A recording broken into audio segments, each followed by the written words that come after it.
Welcome, students, to the cooking arena. For today's lesson, we'll be cooking with partners. Hurry up and pair off. Naturally, Miriam looks over at you, but unable to control yourself, you pounce on Colonel Sanders. Okay, that's stupid.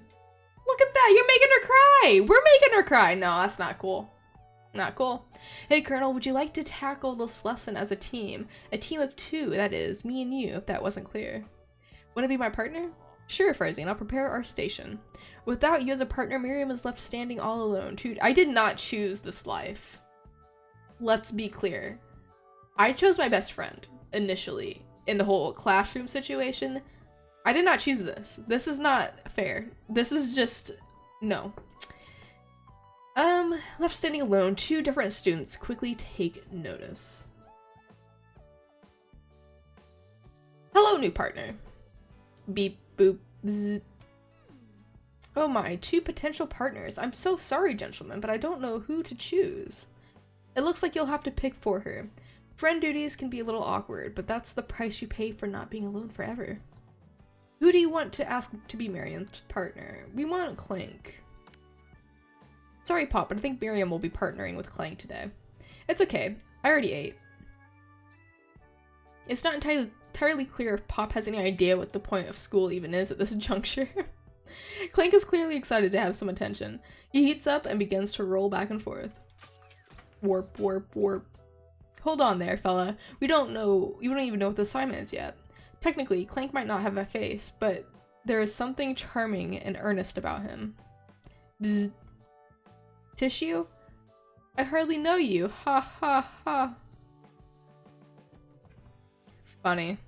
Clank judders, and a panel shakes loose. You get the impression that this is a sign of affection. Aw. Looks like you two will be fine. Now it's time to focus on your own cooking classwork. Alright, you two, for today's lesson, we're going to keep it simple. Pick a basic dish and divide up the steps. No chef is an island. It'll take 2 flints to make a fire. You get the idea. Which dish do you suggest to your partner, Colonel Sanders? Steak tartar, octopus, or grandmother's mashed potatoes and gravy? Probably mashed potatoes and gravy. I've always been something of a down-home chef. I was thinking we could make something warm, inviting, and comforting. Maybe mashed potatoes and gravy. That was weird. I couldn't imagine one without the other. Colonel Sanders casts a coy look at you, causing your whole face to beat red. Embarrassed, you quickly turn away. I'll go get the potatoes. No, please, let me. Picking perfect produce is a passion of mine. Looks like things are getting pretty fresh around here. Does someone have a crush on Colonel Sanders? We're just cooking partners. Mind your own business. Sanders' heart is my business, and you'd better keep your fingers off my man. Did someone call for me? No, geez, Van. While I'm over here crushing Farzine's dreams, you're supposed to be taking care of our classwork. That was the deal, remember? Colonel Sanders returns, arms full of peeled potatoes. He tosses them into the boiling water and turns his attention to you and your old friends. Oh, howdy there, Ashley, Van. Are we working as a quartet instead of a duet now? Actually, no. It looked like Farzine was struggling, so we offered to give them a hand. You know how it is. These young amateur chefs need a lot of mentoring. I was going to say, Colonel Sanders, maybe I could also teach you a thing or two about fancy food. Maybe one day you might be able to get up to my level. Ha! Doubt it. Don't be rude, Van. Personally, I have no doubts whatsoever that Colonel Sanders' ability to concoct creations worthy of admiration. After all, your fried chicken was quite spectacular. But Colonel, if you ask me, I might make a better partner for you than this thing that has positioned itself at your station. Don't you feel deep down that we could cast complementary shadows? We fit together, like a thigh and a drumstick. It just makes sense. Nothing about this makes any sense, but one thing is clear. She's coming for Colonel if you don't watch out. Ashley is really going at you hard. You need to ask for some backup here before things get ugly. Turn to Colonel Sanders, hunk of hunks, in your time of need. Turn to Miriam, your forever bestie, who's always had your back. Obviously Miriam. We always go to Miriam. You turn to Miriam, and as soon as you find her, she senses it and looks back. This girl's friend in need radar is second to none. She immediately comes running over. Is somebody threatening my friend? I will destroy them. That's awesome. I actually think that Ashley and Van were just leaving you in the dust. vis-a-vis my skills as a chef, perhaps? But stepping away from this competition, you are sorely mistaken. I can't read. Miriam, you are a loyal friend, but Farzine is my partner for today's activity. You look for Sprinkles in hopes that he might step in, but he's nowhere to be found. Darn those cute corgis and their short but sturdy stature. You look down at your station and realize that in the tension of the moment your hands have been cooking on autopilot. Distracted by the drama, you've already crushed the boiled potatoes and perfectly creamy mashed texture, with plenty of butter and cream for flavor. It's as if your natural passion has guided you through the steps you know so well while your attention is elsewhere. I know just what to do. Colonel Sanders extends his hand. He is holding a beautiful white porcelain gravy boat, out of which pours a smooth brown gravy, smothering your nearly finished potato dish. Gravy flows down the mound of mashed potatoes. The results look spectacular. Granny would be very proud. Colonel Sanders holds a spork out to you. You reach out and grab hold of it, but he doesn't immediately let go. The two of you stand holding the same spork, and for a small moment, all of the madness and pressure in this crazy world stops. If you love something, set it free. Together you dig the utensil into the mashed potatoes and lift a heaping sporkful up. When you see Ashley with a sinister look, you know she's plotting against you to be with Colonel Sanders. And then, filled with rage and without thinking, you fling the spork full of mashed potatoes right into Ashley's stupid, beautiful face. Van, do something, do something. Scooping a finger full, Van tastes the dripping mashed potatoes and gravy and realizes it's delicious. Horrified by this revelation, he slinks away. Will he ever be able to cook something with so much love and integrity? Sprinkles. Hold on. Right there, Farzine. We do not waste food in the broom cooking arena. Colonel Sanders, I expect better from you. If you throw one more spoonful, you'd both better be prepared to eat it from wherever it lands.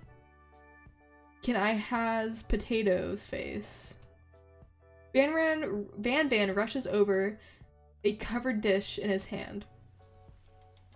Mashed potatoes with gravy? Pathetic. In just a few minutes, I've prepared a full meal. Gaze upon my specialty. Braised tentacle of octopus in my silky salt water sauce, plated on a battle axe blade forged by my supreme chef ancestors. That's a little too much.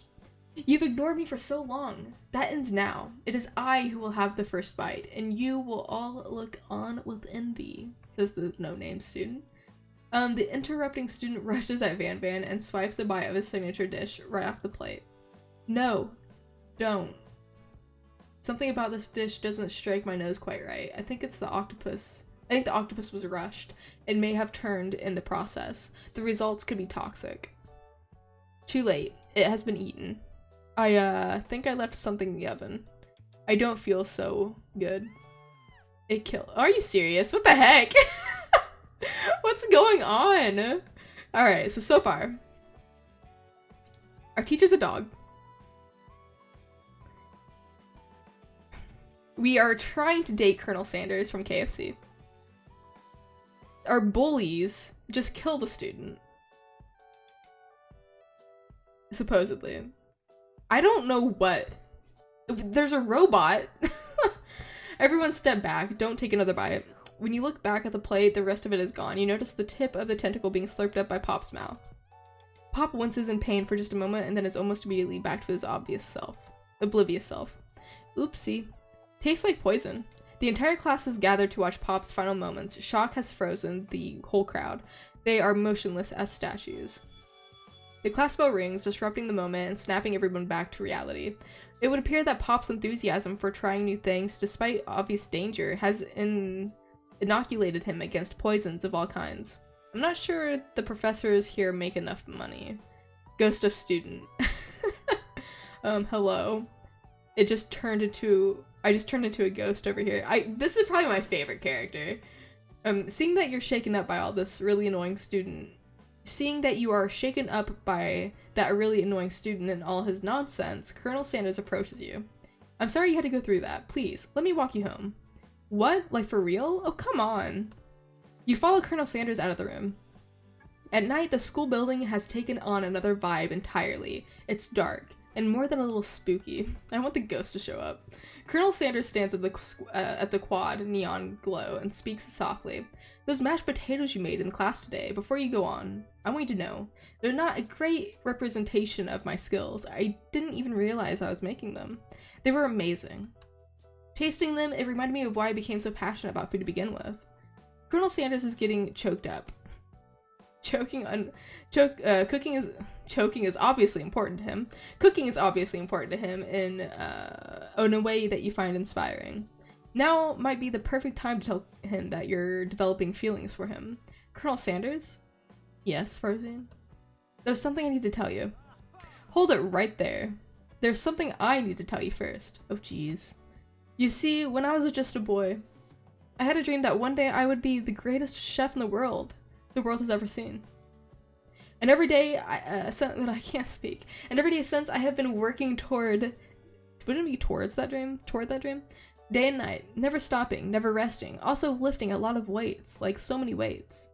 We should follow our dreams with all of our hearts that our souls may grant them, like wishes floating on a shooting star. Hey, no, you. Shut up, I'm the one here to say inspirational stuff and be the star of the story. Are we forgetting that your cooking literally killed a guy? You can't prove that. I also saw you kill that guy. What was his name? Somewhere in the distance you hear a long, sad sigh. That's great. Forget him. We're talking about me. Me. I'm the hero. The Spork monster is here to fight a hero. The heck? I think I left the fridge door open. Later, nerds. How dare you threaten me just as I was letting down my guard and connecting with another chef on an emotional level? Be afraid, be very afraid of me because I'm a monster, see? He's rhyming on purpose, or is he rhyming on purpose or is that just a coincidence? But before you can discuss syntax further, it's a turn-based fight sequence. What will you- oh my god, what the heck? Attack. You decide to go on the attack. Which attack will you use? Cook with love. Cook with love does 1 damage. It just got real. That attack really upsets Spork Monster. Spork Monster goes on the attack. They spit hot gravy at you. You take 1 damage. Attack again. You decide to go on the attack. It worked last time, right?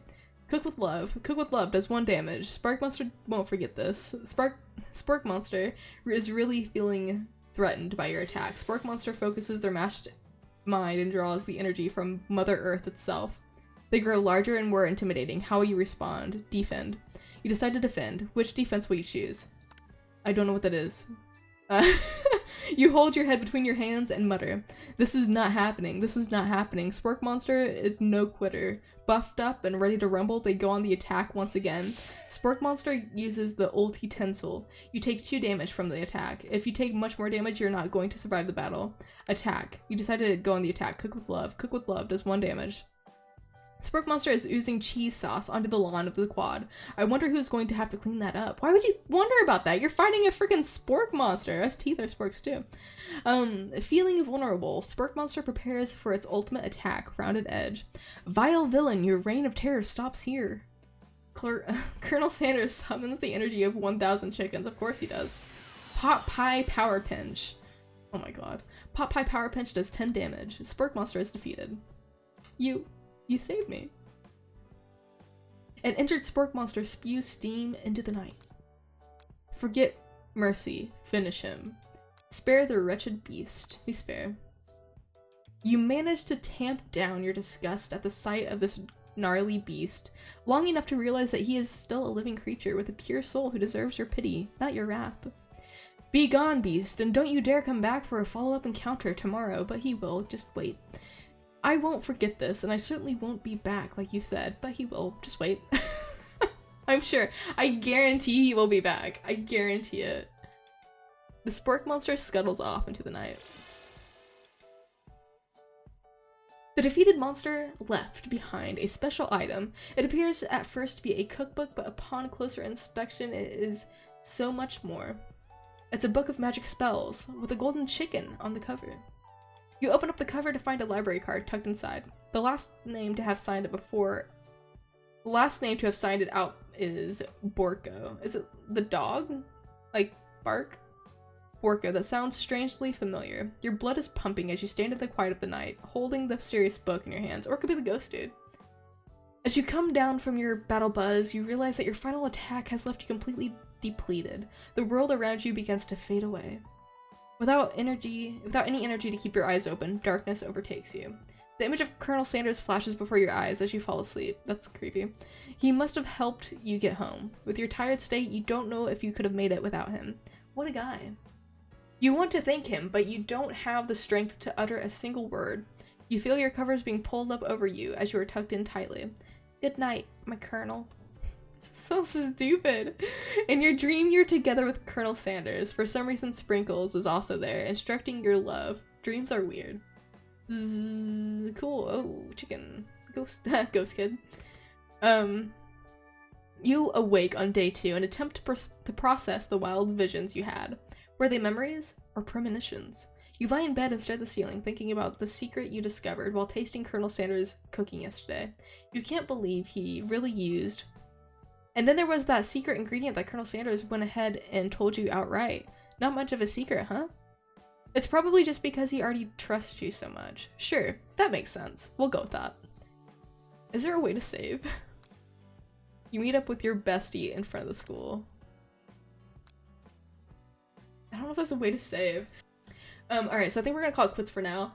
I will continue recording this video, and depending on how insane it gets, I don't know if I'm gonna post this or not. But yeah, thanks for watching, guys, and I hope you enjoyed. I'll see you guys next time. Peace.